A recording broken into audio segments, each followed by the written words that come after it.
warahmatullahi wabarakatuh. Alhamdulillah rabbil alamin, wassalatu wassalamu ala asyrafil mursalin Muhammadin wa ala alihi wa ashabihi wa man ittaba'ahu ila yaumiddin.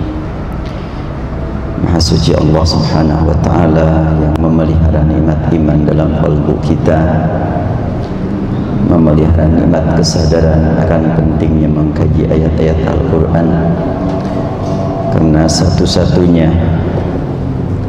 aturan hidup yang terjamin keamanannya, keasliannya, dan juga terjamin keselamatannya. Tidak pernah ada yang berani berkata bahwa surat ini lemah, surat ini kuat, surat ini sahih, surat ini dhaif. Tidak ada. Itulah Al-Quran.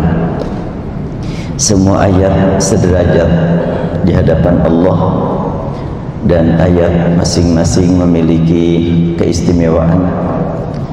InsyaAllah akan kita kaji keistimewaan surat Al-Baqarah ayat 45. A'udzu billahi minasyaitonir rajim. Wasta'inu bis-sabri was-salah wa innaha lakabiratun illa 'alal khashi'in. Wasta'inu, dan mintalah pertolongan kamu semuanya kepada Allah tentu, bisabri, dengan sabar, wassalah, dan mengerjakan salat, wa innaha, dan sungguhnya salat itu, dan juga memohon pertolongan dengan sabar dan salat itu, lakabiratun, dirasakan berat, illa al-khashiin, kecuali bagi orang yang memang sudah menanamkan keyakinan ke dalam qalbunya, hakikat kehadiran Allah di hadapannya, hakikat kelemahan diri di hadapan Allah, dan hakikat keperluan manusia kepada Allah. Tunduk, tidak hanya tunduk tapi juga memang meyakinkan dirinya bahwa ketundukan tersebut merupakan ibadah.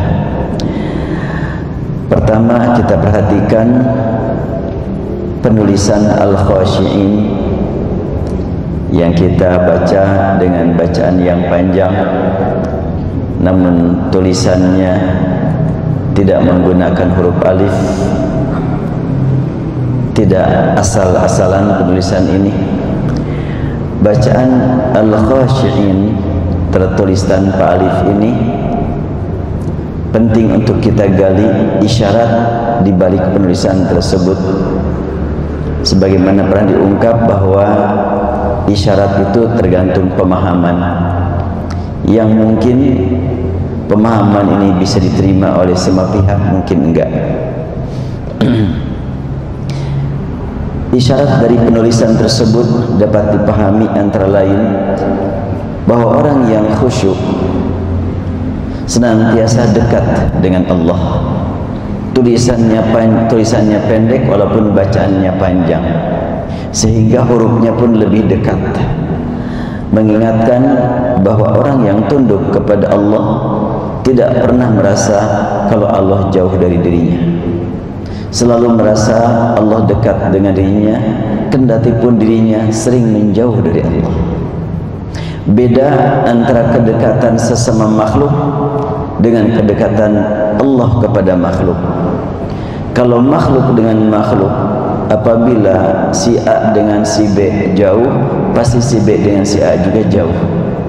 Tapi kalau kita kepada Allah jauh, Allah tidak pernah jauh dari kita. Allah tegaskan, wa nahnu aqrabu ilaihi min hablil warid. Kami sangat dekat kepada hamba kami, kepada manusia, lebih dekat daripada urat nadinya sendiri.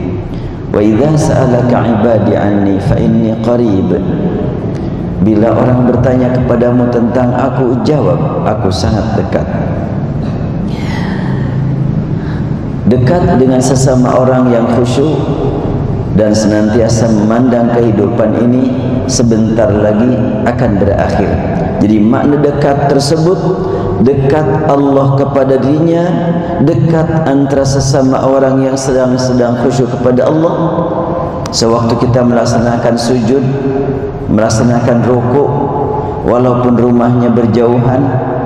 Saya juga sudah agak bertanya-tanya barusan, ini nyampe enggak ke Masjid Al-Murabbi sebelum sholat ini, karena saya mendengar adzan maghrib barusan masih di jalan raya, masih macet, masih di Pasteur barusan. Tapi ya diperhitungkan, ya mudah-mudahanlah nyampe. Ternyata sudah masuk ke belok ke Jalan Surya Simantri, alhamdulillah lancar. Jauh perjalanan karena memang tadi saya sebetulnya jam 4 dari rumah.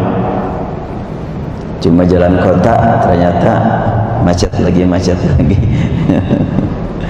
Ya sampai di sini 2 jam lebih, 2 jam 1/4. Memang tadi ada mampir dulu ngantarkan seseorang yang sedang sakit.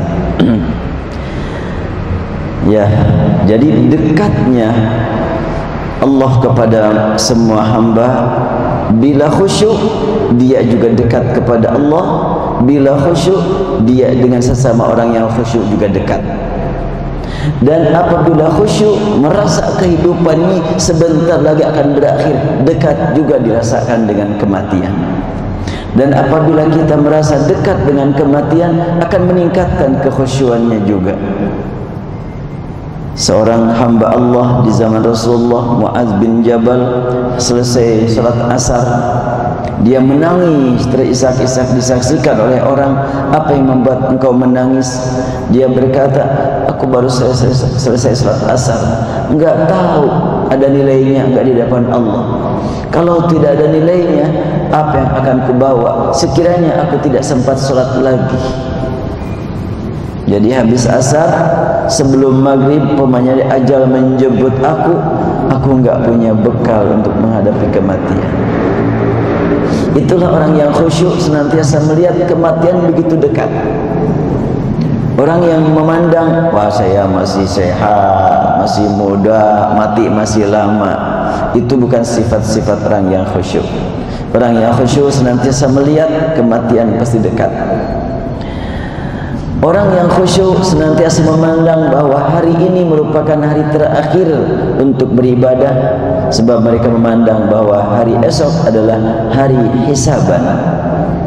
Orang yang khusyuk senantiasa memandang bahwa kehidupan ini sangat cepat, sehingga tiada waktu untuk santai atau main-main.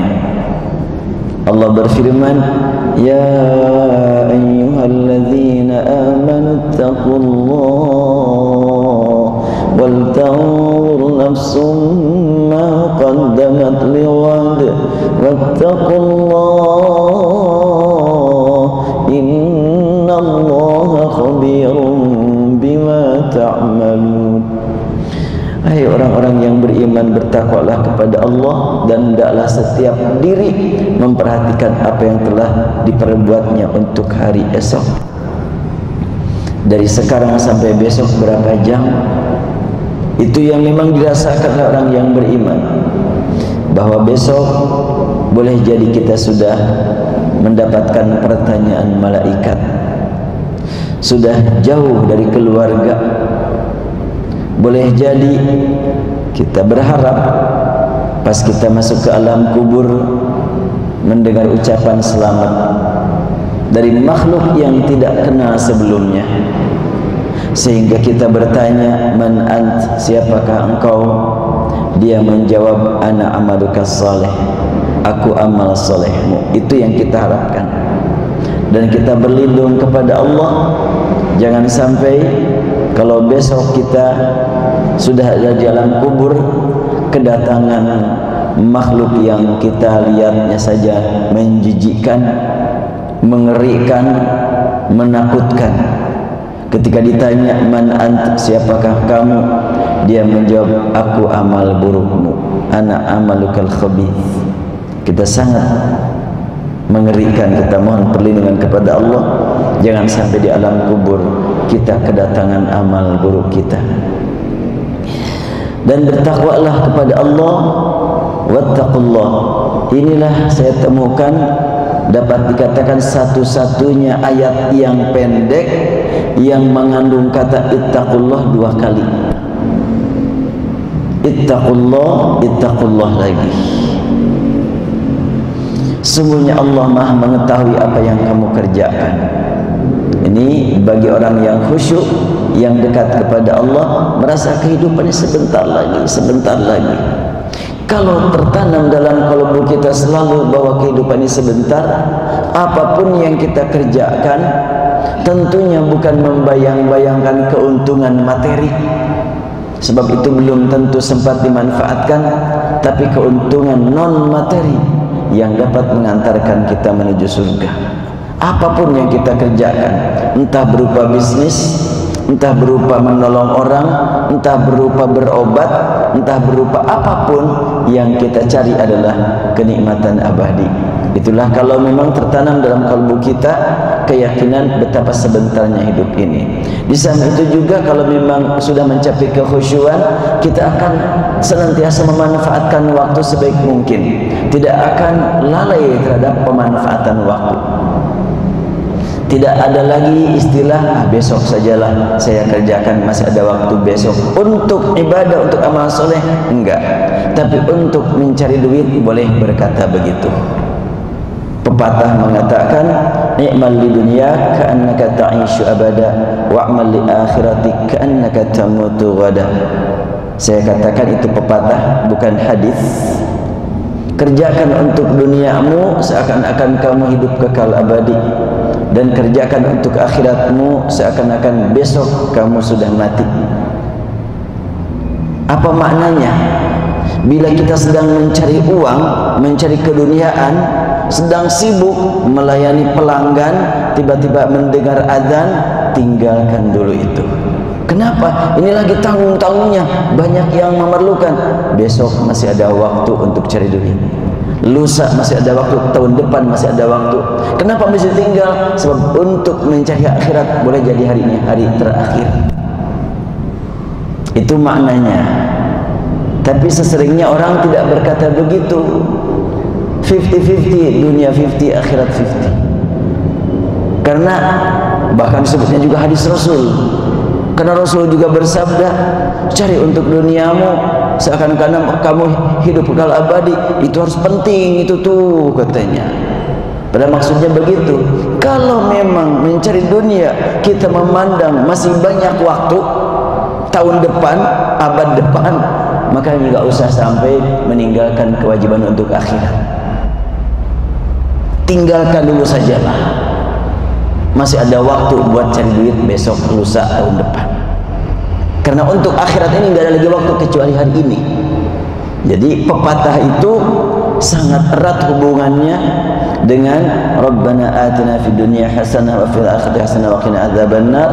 Untuk akhirat 2, untuk dunia 1. Ya Allah, berikan kepada kami kebaikan di dunia dan berikan kepada kami kebaikan di akhirat dan keselamatan di akhirat. Untuk akhirat kebaikan dan keselamatan, untuk dunia kebaikan saja yang kita minta. Hubungkan lagi dengan surat Al-Qasas ayat 77, wabtaghi fima atakallahu daral akhirah wa la tansa nasibaka minad dunya. Gunakan apapun yang ada pada dirimu dari Allah untuk mencari kehidupan akhirat. Jangan sampai lupa nasibmu dari dunia. Maknanya apa? Bagaimanapun banyaknya harta yang menunggu Anda, ingat, kesempatan Anda memanfaatkannya cuma sebentar, jangan lupa. Kesempatan Anda untuk menjadikannya sebagai bekal akhirat cuma sebentar, jangan lupa. Harta berlimpah di mana-mana, boleh jadi besok berpisah dengan Anda. Makanya segera manfaatkan untuk akhirat. Itulah tansa nasibaka minad dunya. Jangan lupa nasibmu dari dunia. Artinya jangan lupa segera manfaatkan duniamu untuk akhirat. Boleh jadi hari ini hari terakhir. Itu jangan lupa itu. Tapi orang kebanyakan nggak begitu juga. Kebanyakan tapi jangan lupa nasibmu di dunia, cari itu. Rasanya nggak perlu pakai dari Al-Quran untuk semangat cari dunia. tanpa diperintah oleh Al-Quran juga berlomba terus. Justru Al-Quran ini mengarahkan, jangan lupa nasibmu dari dunia, artinya jangan disia-siakan kesempatanmu memanfaatkan dunia untuk akhirat, jangan disia-siakan. Kita lanjutkan fikih ayat tadi, ista'inu bis sabri, mohonlah pertolongan dengan memanfaatkan sabar. Sabar adalah sifat terpuji yang diakui semua lapisan umat, baik kelompok yang beragama ataupun kelompok yang anti agama. Manusia terbagi dua, yang ingin beragama dan yang anti agama. Yang beragama terbagi dua, ada agama tauhid, ada agama tidak tauhid. Itu ajalah yang paling gampang. Kalau nama agama boleh banyak lah, tetapi terbagi kepada dua yang penting, ada tauhid, ada tidak tauhid. Yang mengatakan aku tidak beragama, kenapa tidak beragama? Aku ingin bebas, tapi prakteknya enggak ada yang bisa bebas. Pas sudah sakit dia tunduk kepada dokter, pas sudah lapar dia tunduk kepada makanan, pas sudah ngantuk dia tunduk kepada bantal. Nggak ada yang bebas. Aku ingin bebas, nggak mau tunduk sama bantal. Terus sekarang Anda ngantuk, aku bebas tidak mau tunduk kepada ngantuk. Nyala sokwe atuh. Prakteknya nggak mungkin. Tetap semuanya juga pasti suatu saat akan dibuktikan tunduk kepada yang lain. Hanya Allah yang tidak pernah ngantuk, la ta'khudhu sinatun. Hanya Allah yang tidak pernah tidur, wala naum.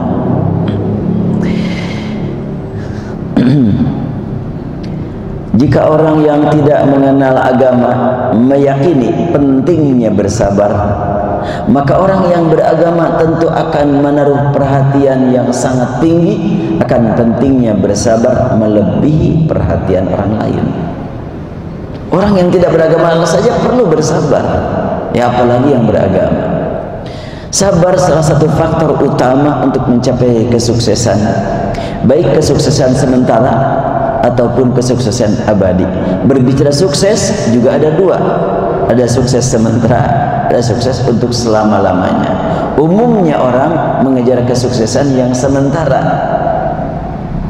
yang rajin ya belajar biar mencapai kesuksesan. Sukses apa? Ya, kalau rajin belajar, dapat ijazah, masa depan kamu cerah. Emang ijazah bisa menjaga, bisa menjamin keselamatan hidup? Dan banyak orang tua yang menasihati anaknya yang rajin belajar, kamu ya untuk hari tua. Padahal si anak itu sendiri enggak tahu apakah dirinya akan hidup sampai besok, apalagi sampai hari tua. Oleh karena itu sangat penting untuk kita rubah ungkapan tersebut, tanamkan ke dalam hati anak-anak, para remaja, rajin-rajin Anda belajar untuk mencari hari akhirat, bukan hari tua. Hanya hari akhirat yang pasti, hari tua tidak pasti. Ada pertanyaan kemarin, itu kalau ajal ditetapkan oleh Allah, bagaimana kalau ada semacam kemarin peristiwa Air Asia 160 orang sekaligus meninggal, itu bagaimana? Iya, itu ajalnya sudah ditetapkan oleh Allah. Makanya yang sudah ditetapkan oleh Allah ajalnya itu adalah pada waktu itu 160 orang itu harus bareng-bareng. Nah disitulah barengnya. Lahirnya mereka beda-beda, ajalnya sama-sama sudah ditetapkan. Bagaimana dengan orang yang akan dieksekusi hukum mati? Berarti yang akan melakukan eksekusi atau eksekutor itu tahu ajal dia? Enggak tahu. Sebab walaupun sudah ditetapkan tanggal sekian, jam sekian, boleh jadi berubah, entah dipercepat, entah diperlambat. Bisa saja kan? Sekarang sedang rame-ramenya usulan dari Australia agar jangan jadi, akhirnya kan belum juga dijadwalkan ini. Nanti kalau sudah pasti ketetapan dari Allah tanggal berapa, baru jadwal akan ikut itu. Ikut ketetapan Allah itu jadwal itu. Banyak sekali buku yang menjelaskan tentang pentingnya sabar.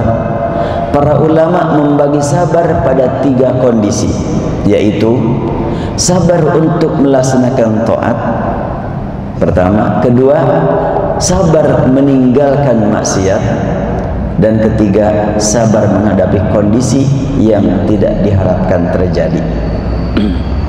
Tapi terjadi, bersabarlah.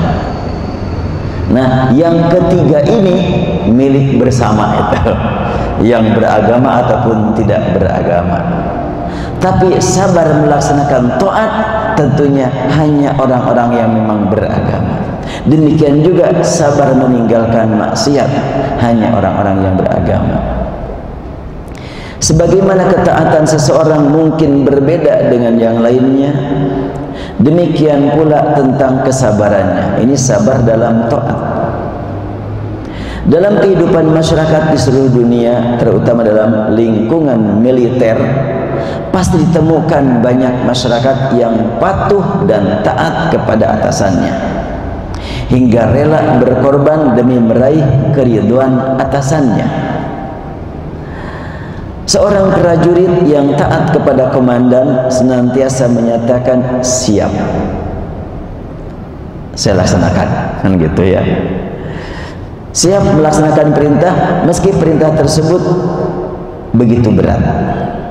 Bahkan mereka selalu menyatakan siap sejak datang di hadapan komandan sebelum mendengar apa yang akan diperintahkan. Kan gitu ya, prajurit itu datang siap. Apanya yang kamu siap? Emang tahu perintah yang akan kau terima? Udah menyatakan siap gitu. Padahal komandan yang akan memerintahkan dia untuk melaksanakan tugas itu, komandan gak punya jaminan apa-apa buat bawahannya. Tapi bawahannya selalu mengatakan siap. Hal itu dapat berlangsung karena terlatih untuk selalu taat.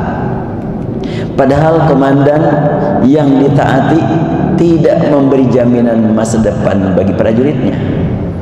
Bagaimana memberikan jaminan? Dia sendiri tidak bisa menjamin dirinya, bagaimana menjamin prajuritnya? Bagaimana mungkin dia menjamin masa depan bawahannya, sementara untuk masa depan dirinya sendiri dia tidak memiliki jaminan. Jika ketaatan kepada sesama manusia dapat dilakukan dengan baik, tentu ketaatan kepada pencipta seluruh manusia bukan sekedar dapat dilakukan dengan baik, akan tetapi dinikmati dan dirasakan sebagai satu keperluan sehari-hari. Karena dengan semakin meningkatnya ketaatan, maka akan semakin meningkat pula kedekatannya dengan Zat yang Maha Penyayang. Itulah aktivitas harian yang paling dinikmati orang-orang yang khusyuk. Jadi orang yang khusyuk itu akan meraih nikmat sabar, dan sabarnya itu bukan kepaksa. Beda kalau umpamanya orang sakit dalam keadaan tidak beragama ya. Orang tidak beragama, tidak percaya Tuhan, dia sakit tak berdaya apa-apa. Kalau ditanya gimana Pak sekarang sudah sakit begini, ya harus sabar aja. Paling begitu. Buat apa dia sabar? Ya habis kalau gak bersabar juga, ya udah begini realitanya, udah sabar aja. Tapi kalau orang yang beriman gak begitu. Saya barusan yang ngobrol dengan seorang ibu yang saya antarkan ke rumahnya. Beliau sekitar 15 tahun yang lalu adalah punya rumah 2 besar-besar, punya mobil 6 mewah-mewah, dan sekarang untuk makan sehari-hari pun susah. Bahkan ketika barusan ya dikasih makanan, dikasih ala kadarnya bekal, bilang ke suaminya, ya kita untuk 3 hari ini insya Allah bisa makan, bahasanya begitu. Sampai saya ngobrol di perjalanan, Karena suaminya sewaktu jaya-jayanya dia enggak pernah mengenal tempat sujud. Waktu bulan Ramadan pagi-pagi ngopi biasa. Dan sekarang setelahnya enggak punya apa-apa, dia dikasih sajadah kemarin, bahagianya luar biasa. Sekarang sudah jadi ahli sujud. Saya sampaikan kepada si ibu, ibu, Allah menyayangi ibu dan bapak dengan cara seperti ini. Dengan tidak punya apa-apa seperti yang dulu, sekarang yang dipikirkan cuma akhirat. Iya, aduh nikmat sekarang itu. Suami istri rajin ibadah sekarang. Itulah Allah menyayangi dia. Nah, kalau sekiranya tidak diberi nikmat iman, dia mungkin bisa stres, bisa depresi itu.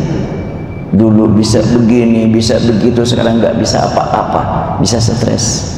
Dan saya sampaikan kepada si ibu, saya sangat berbahagia, salut saya bilang kepada si bapak. Dari segala ada, sekarang segala tidak ada, tapi kuat mentalnya. Dan sekarang menjadi ahli ibadah, kita bersyukur ya. Ya, alhamdulillah. Itulah sebetulnya Allah menyayangi hamba itu dengan cara yang Allah kehendaki. Saya dulu sering ngobrol dengan dia, ingin menyadarkan dia. Dia sedang nonton TV, saya langsung duduk di samping dia, ngomentari apa yang ditampilkan di televisi, diarahkan kepada ketauhidan. Belum nyambung-nyambung. Belum mau sholat. Sekarang subhanallah, itulah Allah mengatur hambanya sesuai dengan kehendaknya, bukan dengan sesuai dengan keinginan hamba, bukan. Dan kalimat-kalimatnya dia itu keluar kalimat Allah, Allah teruslah gitu.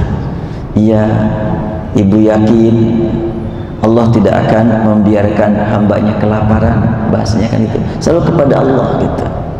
Padahal dulu subhanallah lagi jaya-jayanya itu, aduh luar biasa, harta berlimpah. Itulah aktivitas harian yang paling dinikmati orang-orang yang khusyuk. Bagaimana tidak? Banyak sekali orang yang menikmati kesibukan karena mengharapkan hasilnya yang membawa kepada kenikmatan yang lebih besar, dan mereka pun tidak memiliki bukti bahwa harapan tersebut akan tercapai. Karena urusan usia dikejar terus gitu, siang malam bekerja. Buat apa sih sibuk itu, sampai sholat berjamaah pun ditinggal, atau bahkan tertinggal sholatnya. Iya, ini lagi sibuk, banyak urusan ini urusan. Buat apa sih sibuk itu? Ya cari duit buat apa? Nggak jelas. Tapi kalau orang yang khusyuk, tentunya sekian banyak kesibukan, saya sibuk untuk ibadah. Masa bilang untuk ibadah, kok ibadah malah tertinggal karena kesibukan dunia? Kan itu kontradiksi ya. Disadari ataupun tidak, urusan usia adalah masalah gaib. Jika kesibukan yang tidak memberi kepastian dapat dinikmati, maka kesibukan yang dipastikan akan mencapai hasil tentu menempati posisi yang lebih diprioritaskan. Orang kan banyak sibuk sampai lupa makan. Iya, walaupun sudah ngantuk, tapi kalau ada berita tuh keuntungan nunggu sekian ratus juta, hilang tuh ngantuknya tuh. Apalagi kalau sampai empah, lebih hilang lagi ngantuknya itu.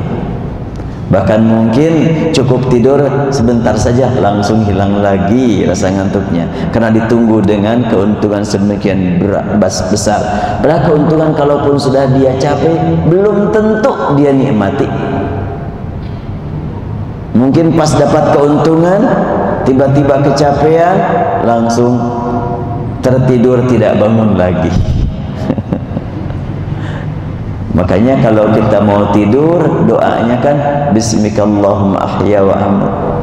Hanya dengan nyebut namamu ya Allah, aku hidup dan aku mati. Ingin kalau pas tidur tidak bangun lagi, dengan membawa namamu ya Allah. Itu ketika kita mau tidur, doanya kan itu. Iya, saya juga suka baca doa itu, tapi enggak begitu memahaminya. Nah, tinggal ditingkatkan saja pemahamannya.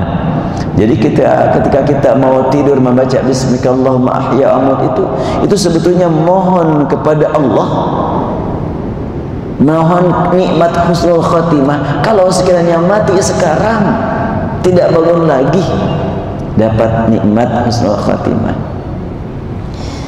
Saya masih ingat seorang ulama waktu ngisi pengajian seperti ini, ya ada orang yang ngantukkan gitu.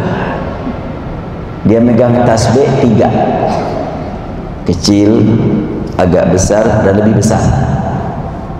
Ketika ada yang ngantuk di situ, langsung dia sambil bicara itu, gitu. Kena itu, terkejut dia. Pas bangun ngantuk lagi, nih yang gede katanya. Ketiga kalinya, nih yang lebih besar lagi katanya. Dengan cara begitu kan, itu gaya dia supaya tidak ngantuk. Lalu dia cerita, sewaktu saya hadir pengajian di guru saya, kata dia, saya waktu itu betul-betul capek, ingin mohon izin kepada Ustaz, barangkali 10 menit diizinkan untuk tidur, ingin meninggalkan majlis taklim, barang 10 menit nanti akan datang lagi. Maka saya tulis surat kecil dalam kertas, saya tulis di situ, Ustaz mohon izin kalau boleh saya ingin 10 menit saja keluar dulu, ingin tidur, sudah tidak tahan ngantuk. Pasti Ustaz membaca, langsung direspon, kepada saudaraku yang mohon izin untuk tidur 10 menit, saya ingin bertanya, apakah Anda punya jaminan setelahnya 10 menit akan datang lagi ke sini? Jangan-jangan niat 10 menit ke sini lagi, ternyata baru 5 menit, ternyata ajal menjemput Anda. Mana yang Anda pilih? Sekiranya tinggal 5 menit lagi usia Anda, mau mati di sini atau mau mati di luar majlis taklim? Kalau mati di sini syahid insya Allah. Tapi kalau mati di luar majlis taklim, Anda meninggalkan jalan menuju husnul khatimah. Dengan kalimat itu hilang ngantuknya. Jadi terbayang, wah ya juga ya, udahlah jangan mundur. Itulah metodologi seorang ustaz, sangat luar biasa ya, untuk menghilangkan rasa ngantuk. Termasuk yang barusan saya katakan di sini, kalau ada yang ngantuk.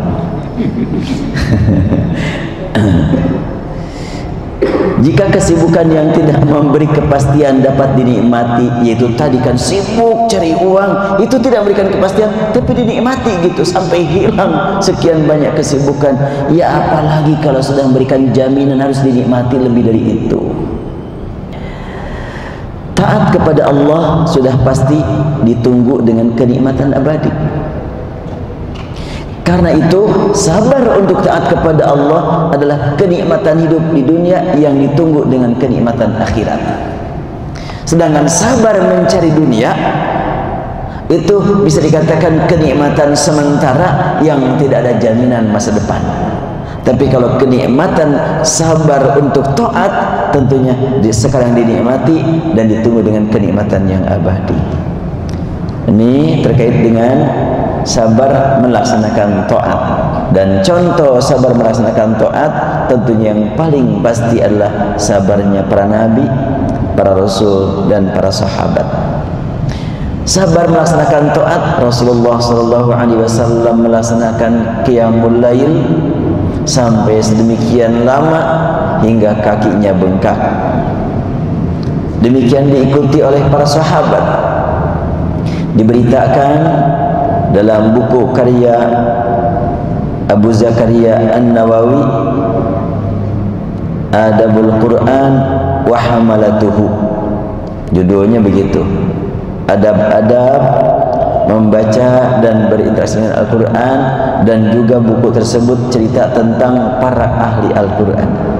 Di antaranya disebutkan ahli Al-Quran di situ adalah Utsman bin Affan radhiyallahu anhu. Kata Imam Abu Zakaria An-Nawawi mengatakan bahwa Utsman bin Affan pernah melaksanakan sholat malam, enggak banyak rakaatnya, cuma 1 rakaat saja. Berapa ayat yang dia baca? Semua ayat Semua ayat dari surat apa? Dari semua surat. 114 surat dibaca 30 juz. Iya. Satu rakaat, betul. Wah, enggak masuk akal, memang bukan untuk dimasukkan ke akal. Kalau orang sudah menikmati sesuatu memang tidak rasional kadang-kadang. Kalau sudah dinikmati. Saya tadi melihat di televisi ahli patung, pematung ya, itu kerjaannya di situ dinikmati aja. Sampai saya perhatikan dia lupa ngurus badan, rambutnya kusut, acak-acakan begitu. Lupa gitu kepada ngurus kepala sendiri itu, acak-acakan kemana-mana. Itu sedang diwawancari televisi. Karena memang sedang menikmati lukisan, menikmati patung, nggak ingat yang lain-lain.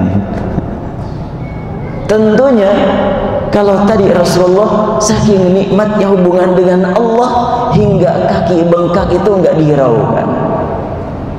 Utsman bin Affan karena saking nikmatnya berkomunikasi dengan Allah hingga membaca Al-Quran setelahnya